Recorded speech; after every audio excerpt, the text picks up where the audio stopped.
And it still haunts me to this day. It was a shriek. Yeah, I grew up in this really normal, beautiful, middle-class family. My father was 35 years old. He was the breadwinner of the family. My mom was a homemaker. That was the role in the 1970s. She stayed at home, raised the kids. I don't know if you can relate with this, but my dad was my hero.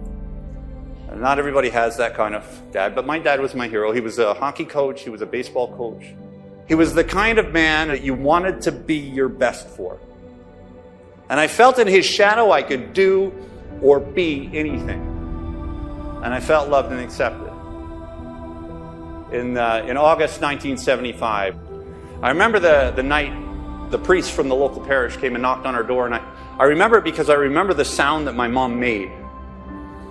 And it still haunts me to this day. It was a shriek, a horror. Because all of a sudden our world completely turned inside out, literally in one day. What happened within a year is Mom remarried, and the man that she hooked up with was a violent, abusive alcoholic. And so I went from a message of you're loved and you can do and be anything to you're stupid, you're dumb, you'll never amount to anything. And I was 8, and honestly I didn't know how to process that. I began to believe lies about who I was and how I fit into the world. Shortly after my 9th birthday, an opportunity presented itself to do drugs for the first time. By the time I was 15 years old, I was non-compliant at home. I grew an extra 2 feet. Not so good for my stepfather. There was a lot of tension between him and I, and he paid the bills, so I had to go. For me, it was jumping out of the pot and straight into the fire. At 15 years old, I was on my own to just try and get through another sunset. At 16 years old, I began getting in trouble with the legal system.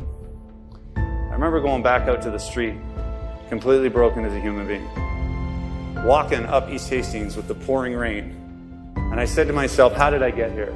I'm a good kid from a good family. How did I end up in this much trouble? What ended up happening is I remember the day. It was a beautiful sunny day just like today. See, back in those days, I was a liar, a thief, a cheat, and a mooch. And I landed in this park. And I saddled up beside this guy sitting at a bus stop named Gus because he had a cigarette. And he gave me a cigarette. He was a really nice guy. And he gave me a couple bucks, too. But he gave me something more.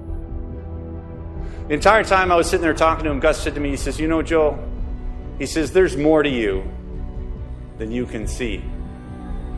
He said, but life it's kind of dirtied your windows, and so the light doesn't get in, and your light doesn't get out.